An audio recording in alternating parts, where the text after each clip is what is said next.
Hey everyone, welcome to the second episode of How to Win a Cash Cup. In this series, we're going to walk you through one of the games of a Cash Cup winner and learn from their success. Enjoy. For this week's episode, we'll be taking a look at E13. He won the NA East Cash Cup. He's from Mexico, and I think this is his first ever solo Cash Cup win, so it's pretty exciting. He's also not too known player, but he has had some notable achievements in the past. But let's take a look at his games.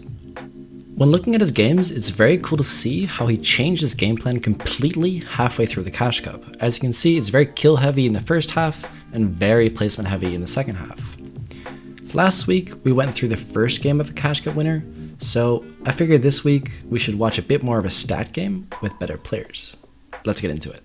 For his early game, he landed Slurpee, and because it's still not too crazy high points that he's on, he's still looking to get some fights, at least in the early game. If you want to take fights, then early game is a pretty good moment to go for it, because that way you don't waste too much time. Imagine you go for fights in the mid game and you die, then you've probably wasted around 10 minutes, not getting any placement points or anything. So the number one thing he does in this fight is every time he breaks the wall, he places a ramp inside, and as you can see, he's just constantly trying to make his opponent uncomfortable. And he goes for fairly safe angles. So again, this is a pretty common angle to go for from the top. And again, tries to get a ramp in from this angle, which is not as popular.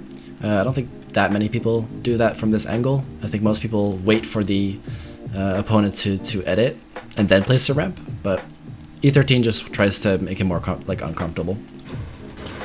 Then goes for the wall, doesn't grab it. Finally, he gets it. Gets the cone in his box, but this guy cones him as well, or cones the top of him. And notice that he first goes to break the cone with his pickaxe, but the moment he recognizes that the opponent is running at him, he places the wall and it's shotgun. So he switched his game plan in the middle of that fight to, oh, I gotta break this cone. Like, oh crap, wait, this guy is running at me. I should probably build this wall. So, and then it's just free cleanup after that, because this guy doesn't know what he's doing, and he just went back into the fully piece controlled box that he can't really do anything. Like he could edit out the back or anything, but it's too late for that.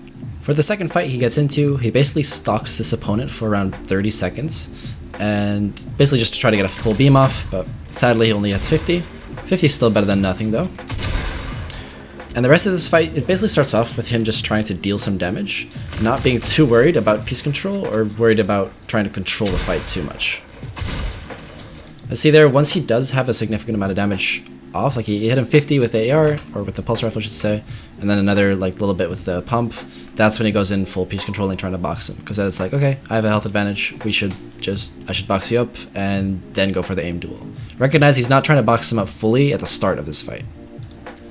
Now, after he did take some damage, he does decide to heal, and this nice kind of right-hand peek cracks his opponent, and the rest, another 20, and now he finishes it off pretty nicely, recognizing that there's a ramp there, and you can just phase him. See that he didn't want to waste time switching to his pickaxe, he just got in with the pump. I mean, when your opponent is that weak, you don't need to hit him with the pump. You can just get in with the pump and then AR him to finish.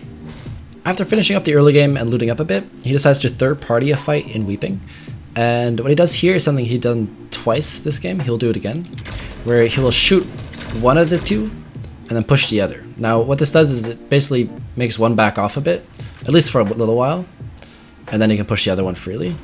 He gets actually very lucky because that guy dies to fall damage, but, you know, good for him. And then he gets the free second kill as well. For this next fight, you'll see exactly what I mean, because he does the exact same thing. So you see here, he sees, okay, what, that guy got cracked? Well, let me first, see here, try to beam the other guy first. See? He hits him for 70, makes him back off for a sec, and then gets in on this guy.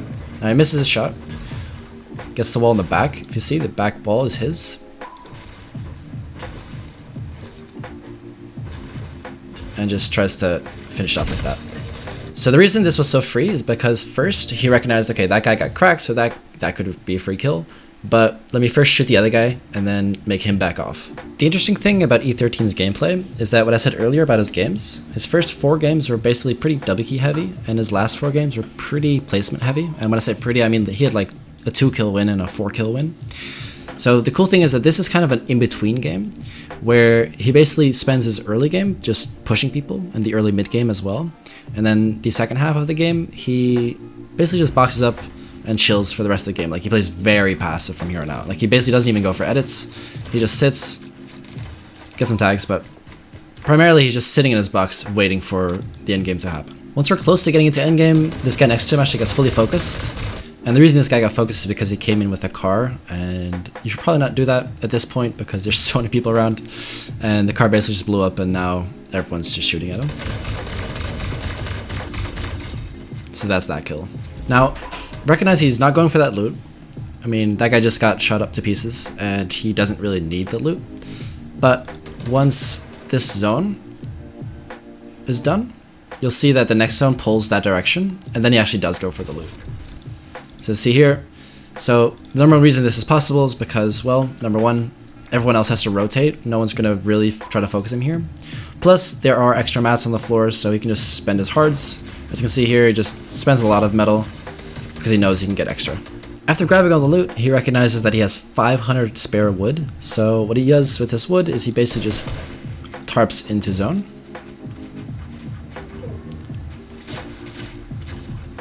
He does get shot, and he's in wood. And you might be thinking, why? I mean, wood's not a hard mat, right? Why should he use that in endgame? And in this case, the reason it's fairly okay is, first of all, he has extra wood, so it's okay to spend a lot of it.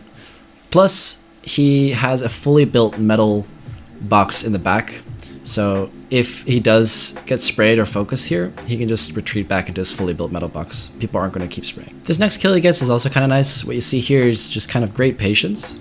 So this guy is breaking this wall, and instead of trying to go for an edit or trying to hold the wall or anything like that, he just kind of waits for him to get in, then goes for a shot first. See that he shoots first. He doesn't try to piece control him up.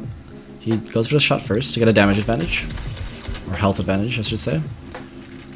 So see here, he will damage first. Slow down a bit. See here, shotgun shot and then piece control. He doesn't get it perfectly right away, but he gets it off, and now he just takes the aim duel from the right peak. So very nice patience, then the damage, and then piece control to finish it off. The first moving zone pulled straight back, so he could just use his old tarp. And instead of going straight after that, there wasn't a whole lot of extra mats there, that's why I didn't use it.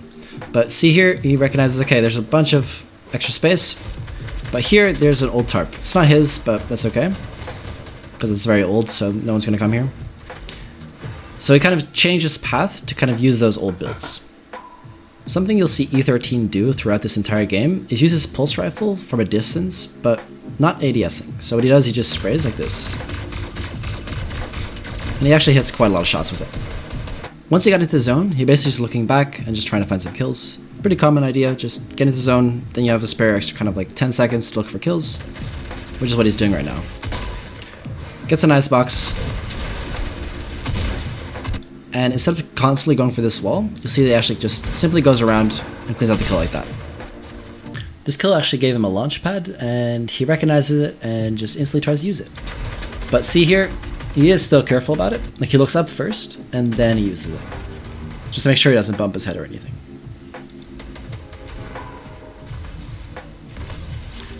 Now he lands all the way ahead of zone, and on a pretty high layer. What this does, it basically allows him to set up for future high takes. So now that E13 is on a high layer ahead of zone and has a bunch of mats, he's kind of lurking for high ground. He's looking around, he's kind of like waiting, what is he doing? What's the situation with height here? Like, see here, it takes him a long time. He doesn't just instant builds up like a maniac, he's just kind of watching. And now sneaks up. Gets a shot off in between, and then goes for height. Gets a shot off again.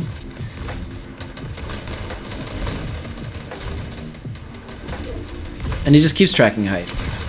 And there we go.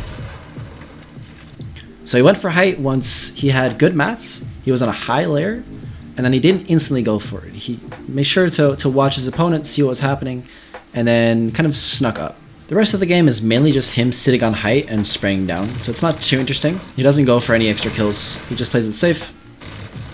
But I wanted to show it off anyways, just so you know that you don't have to go down for kills or anything. You can just chill up here, make sure you win the game. A little bit later in the game, someone does actually try to take height from him, but you'll see how he deals with it.